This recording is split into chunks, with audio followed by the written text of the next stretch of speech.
I would say stay away from all of it. Reason being is you're just going to be at risk no matter what at this point in time.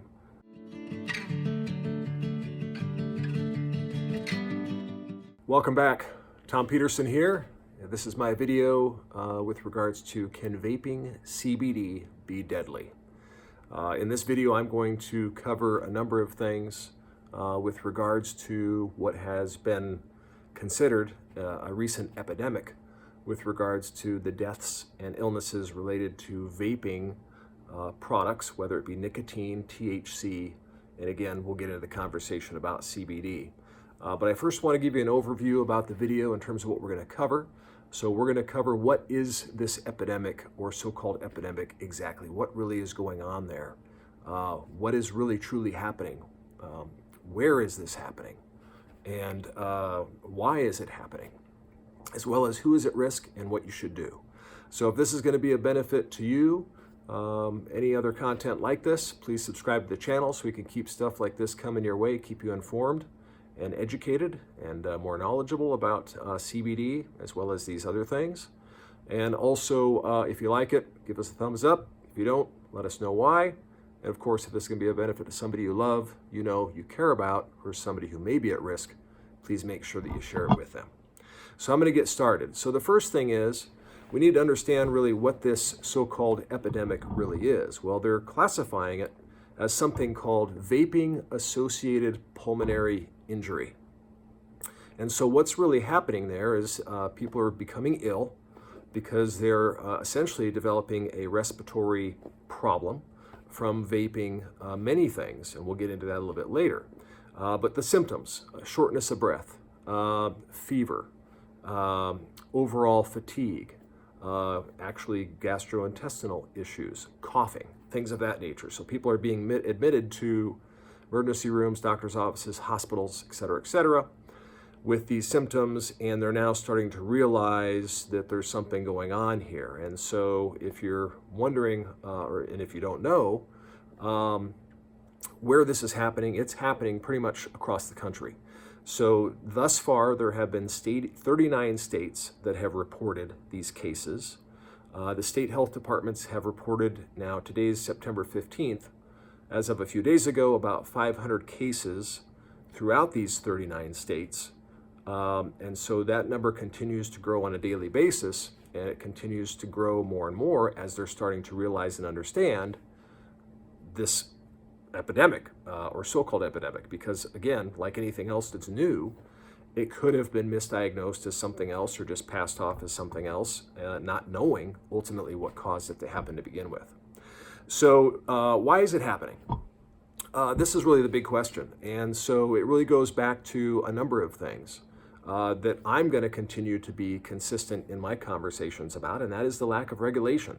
So the problem is with the e-cigarettes, with vaping, with vape pens, cartridges, you name it, there's very, very little regulation in terms of what's in those cartridges, what's in those pens.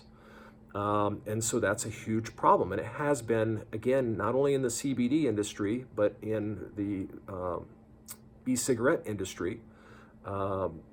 Within the CBD industry, as we all know, the lack of regulation has been a problem. It still exists.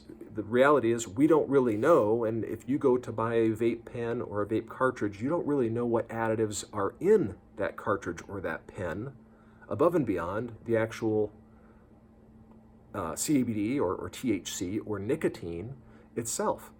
So that's really a big, big concern, and that's something that obviously is going to have to change, because the problem is, even if it's supposedly safe, it's still a new product. A lot of these additives have not been tested. Even the vape pens themselves haven't been tested in a manner in which we can all feel comfortable and secure that there isn't some sort of a byproduct coming into our respiratory systems from the use of those products.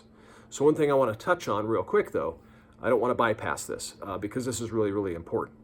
The black market certainly has a lot to do with this. And the reason why I say that is because when I was younger, and certainly you would, because again, this is happening with these cases, a lot of them are younger males. And a lot of the majority of those younger males have essentially admitted to THC use and or nicotine use via vaping. And so since the young men, okay, young adults, can't go and buy the product legally, because again, in many states, it's still illegal, obviously, to go and purchase THC. They're getting it on the black market. Now, when I was younger, you would get a bag of weed, right?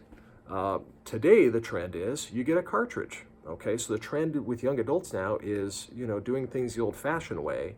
It's no longer hip, no longer cool, whatever. Vaping is the way to do it. And so if you're going to go get weed, and this was very interesting to me, if you're going to go get weed or THC on the black market, somebody's going to sell you a cartridge as opposed to a bag of flour or buds or whatever you want to call it.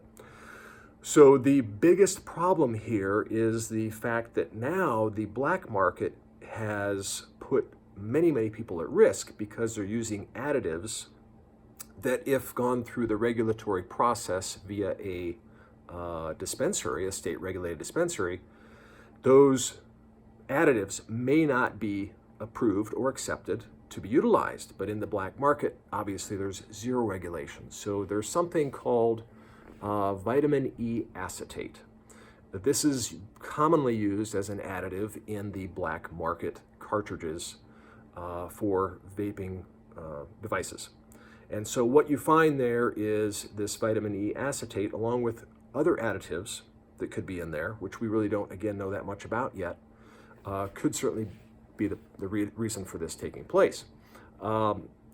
The challenge with all of this is it's been very, very difficult for them to date, and that's why I'm going to do follow-up videos on this subject, to really hone in on exactly what it is. The reason being, the issues have arisen from multiple different types of vaping pens. They've been nicotine versions, they've been THC cartridge versions, they've been pretty much all over the board. Now, one thing that I will say is I haven't read anything about any CBD related. Now, this is with regards to the deaths. The deaths, there's 6 to date. Okay, the last one was September 10th. The deaths related to this issue, this epidemic. Those particular deaths were THC and possibly nicotine, but predominantly THC. That's what we're getting thus far.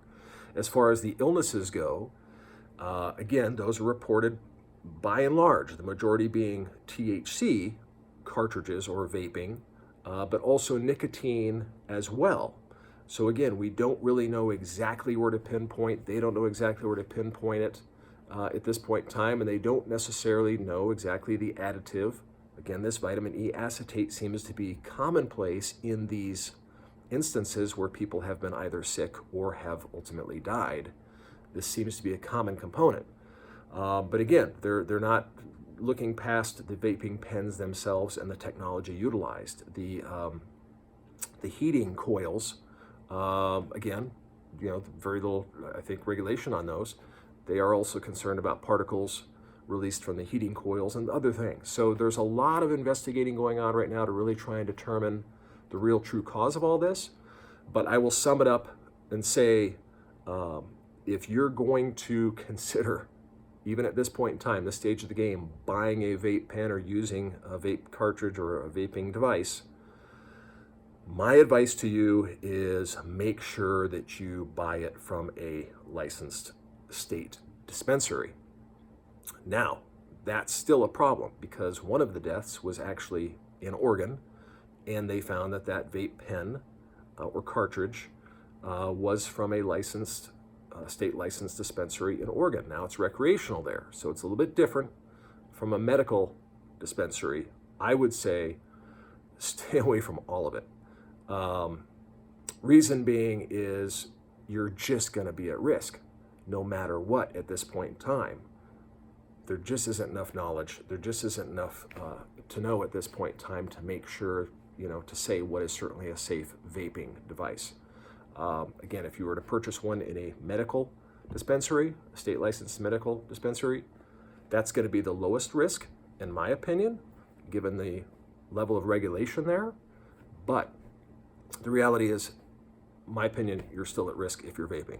So my suggestion to you at this point in time is, until there's more information on this subject matter, until they're able to find out more, just stay away from vaping altogether. If you prefer to smoke, then see if you can get some CBD flower or joints to smoke. I know that those are available. And again, those will probably be more available now that the vaping problem is front and center. But again, go back to things that we know are safe, that we know work well. That's why I've always been a big proponent of utilizing CBD oil. It's a very, very safe product in terms of a pure product. But again, make sure, stress this each and every time, you know exactly what's in that bottle of CBD oil.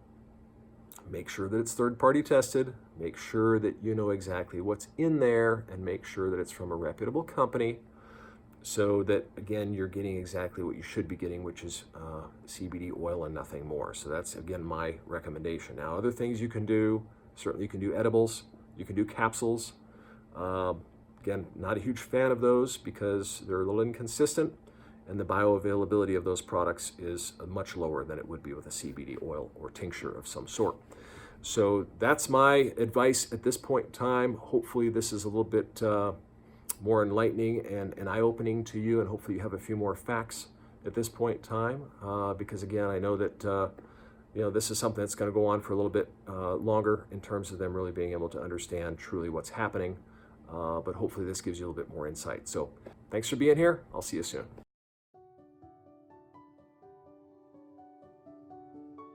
Thank you for watching. I appreciate you being here. If this content was of benefit to you and you'd like to see more of it coming your way, please make sure you subscribe to the channel. And of course, if this could be of benefit to somebody you love or care about, please make sure and share it with them. Of course, if you liked it, give it a thumbs up. If you didn't, let me know why so I can do a better job moving forward.